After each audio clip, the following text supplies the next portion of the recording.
మావోయిస్టులు మరోసారి పంజా విసిరారు. ఛత్తీస్గఢ్లో విచక్షణ రహితంగా దాడి జరిపి పలువురు జవాన్లను పొట్టనబెట్టుకున్నారు. దంతేవాడ జిల్లా మైలవాడ వద్ద మావోలు ల్యాండ్ మైన్ పేల్చారు. ఈ దాడిలో 7 సీఆర్పీఎఫ్ జవాన్లు ప్రాణాలు కోల్పోయారు. మరికొంతమంది గాయపడ్డారు. గాయపడిన వారిని స్థానిక ఆసుపత్రికి తరలించి చికిత్స అందిస్తున్నారు.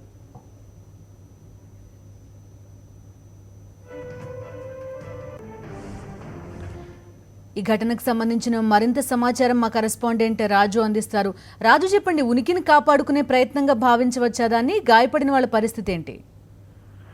ఛత్తీస్గఢ్ దంతేవాడ జిల్లాలో ఈ ల్యాండ్ మైన్ బ్లాస్టింగ్ జరిగింది. బ్లాస్టింగ్ జరిగిన ప్లేస్ కు నియరెస్ట్ గా 208 బెటాలియన్ ఉన్నది. ఈ బెటాలియన్ కు చెందిన వారు సమీపంలో ఉన్న వీక్లీ ప్రతి వారం జరిగే వారపు సంత కోసం వీళ్ళు వెళ్తా ఉన్నారు. ఈ క్రమంలో ఒక కల్వెట దగ్గర ఈ బ్లాస్టింగ్ జరిగినట్లుగా తెలిసింది. దీంట్లో సుమారు 7 అక్కడికక్కడే చనిపోతే మరికొంతమంది గాయపడ్డారు. గాయపడ్డ వారిని సమీపంలో ఆసుపత్రికి తరలించారు.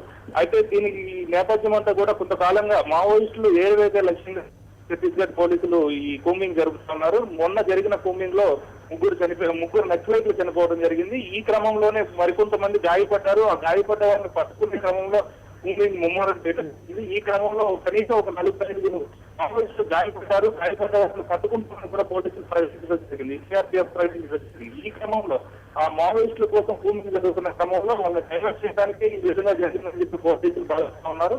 అయితే దానికి ప్రతీకార చర్యగా నక్సల్స్ పాల్పడినట్లు భావించవచ్చు. బిందు రాజు, చెప్పండి, పోలీసుల కూంబింగ్ జరుగుతోందా? ఈ ప్రాంతంలో ఎంతమంది ఈ చుట్టుపక్కల ఉన్నారని భావిస్తున్నారు?